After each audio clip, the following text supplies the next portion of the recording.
There are more than 2.5 billion video gamers that are located all across the world. Imagine fathoming a thought that you purchase a high-demand video game as a gift for a child, co-worker, friend, brother, or sister, and this violent game turns out to be something extremely sinister. Imagine that the person sitting behind the screen is a loved one and they're being influenced by what's playing, the animations on the screen, and the plot story. Now imagine that this game is a violent one. In 2015, American Psychiatric issued a policy statement stating that those who play violent video games are more than likely to have aggressive moods and also have less empathy and sensitivity when it comes to aggression. Violent video games encourage gamers to become violent in real life. It's also apparent to see that violence is common amongst those gamers who play that game. Moreover, video games have more research on violent outcomes than one can imagine. First off, video games encourage gamers to have lower empathy, to be less kind.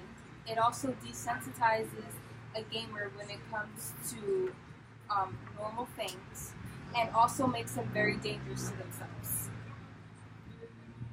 There are millions of people located in Canada, United States, Russia, and all across the country of all ages that are playing countless video games. 53% of game developers were developing games for PC and Mac. Another 27% were developed for PS4 Pro. Many people in 2019 are using devices that are common amongst MacBook.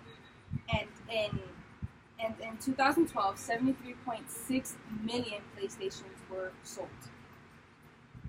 So the amount of games, as you can imagine, that are being played all across the world is unfathomable. There are countless games that revolve around a lot of blood and gruesome titles, and all these things are easily able to be bought by anyone on the market. The first and most dangerous thing about a violent game making a gamer violent is that it's lowering their empathy. Take Grand Theft Auto for instance. This game emerged in October 1997. In 2008, GTA sold over 14.5 million units, according to Take-Two Interactive. GTA is one of the most played games, and every child around the country actually has GTA. And GTA, out of all three games, out of three games in the whole world, is the only game that sold 100 million units. In this game, what revolves around the plot story is carjacking, shooting, occasional role-playing, and beating of women and men. The point of the game is to rise in the criminal underworld and also to be king overall. The antagonist is the one who lures out the protagonist in some illegal manner. Doing these things, as you can imagine, can influence a person when they're playing 40 hours a week on this type of game. This game revolves around verbal and physical abuse, and being around physical and verbal abuse all day and playing that game will most likely empower a person to be more aggressive than kind.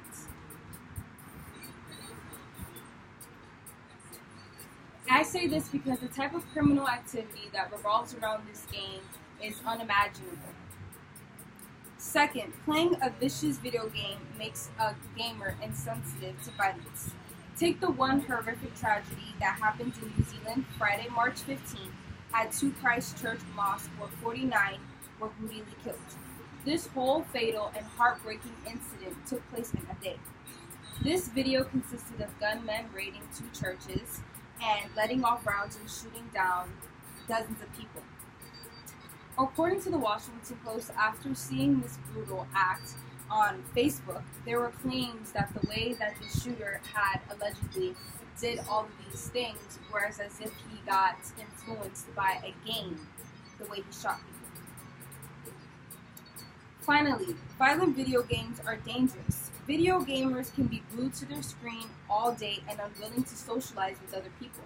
And as you can imagine, when socializing with other people, this leads them to not want to go outside for exercise or even eat. According to Psychology Today, when a person is extremely engaged in playing and devoted to playing games, their heart increases from 80 to over 100 beats per minute. And the gamer's blood pressure rises from a normal 90 to 60 to 140 to 90 over how excited they are over the game. This is all because, of course, being riled up over winning the game or interacting with others and wanting to win is true. This dramatic change is crazy because it is happening from a seat and not from an actual workout. When the gamer loses, it can also make the gamer become very stressed and not want to socialize. If they don't win, it also makes them mad. In addition to video games being violent, some might say they have positive outcomes, but the negative outcomes weighs out the positive outcomes than you can imagine. As fun as it sounds to play video games all day, it can cause changes to the brain. According to Medical News Today, when the brain is engaging in such a game, it increases their chances of getting a phenomenon called gaming disorder. It is characterized as a behavioral addiction to always wanting to play the game, not wanting to engage with others, and also wanting to stay glued onto a chair and not eat and exercise. Some of these children will become obese, and some of them will not work out. Video games have some beneficial factors, as some persons may say, such as making a person more quicker to notice something in a very overcrowded environment, or their distinction levels are also low. Have you ever seen one of those movies, and in the movies there's a gamer glued to the TV and they're sitting down and all around them there's a bunch of chips and they haven't showered for days and they have low engagement? Well, it's true. A real true game addict experiences factors such as these. They will be sleep deprived, have bad exercises, and they will be skipping meals. Playing video games such as Call of Duty, Infinite War, Battlefield 1, and Grand Theft Auto can keep children out of trouble, but while they're sitting there, they're getting influenced more than you think they are.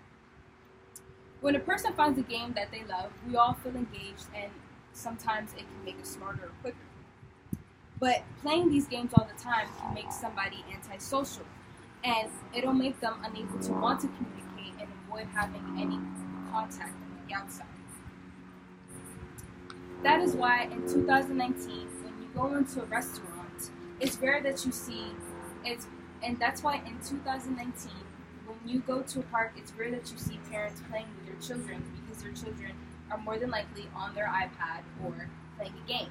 And if you go to a restaurant, everybody's on their phone. So many families have a gamer that is located in their home. Make no mistake, as fun as games does sound, and it takes us away from reality, but do not be a person who allows their child or themselves to have excessively 40 hours a week spent on being on a technological device that's devoted to a violent game. And don't be the person who thinks that when their child is playing a video game that no influence is coming on them, but just having a simplicity of fun. These games will happily take your hours and your years, and you will not get any of this back because it was your engagement to do so. You are actually willing to give all your time, but you must rethink that. We can all make a decision to limit ourselves when we come to playing a game. We allow ourselves to be glued to the things that we want to be glued, and we have control whether or not our children are allowed to play a violent game excessively. We can agree that going outside and getting fresh air and exercise may be a lot funner, but there are other ways to entertain your child rather than playing by the video games. Altogether, games such as Warfare, Mortal Kombat, and Call of Duty can be ruled out such violent and a very gruesome action-based game. And that gets all of us rattled up, but the outcomes of playing a violent game has weighed more of its negative outcomes than its positive outcomes. Violent video games make a person feel less shocked and distressed in scenes of cruelty, and also keeps away a child from being sensitive to the things that we should be sensitive in life. It makes a person want to be the antagonist rather than a protagonist in a field of everything. It is paramount that you know that when you put a game in front of your child or any technological device that you understand what you're engaging your child to. Have the authority in your life to make the decision that you want, and demolish all those things that you think that your child needs and engage with them.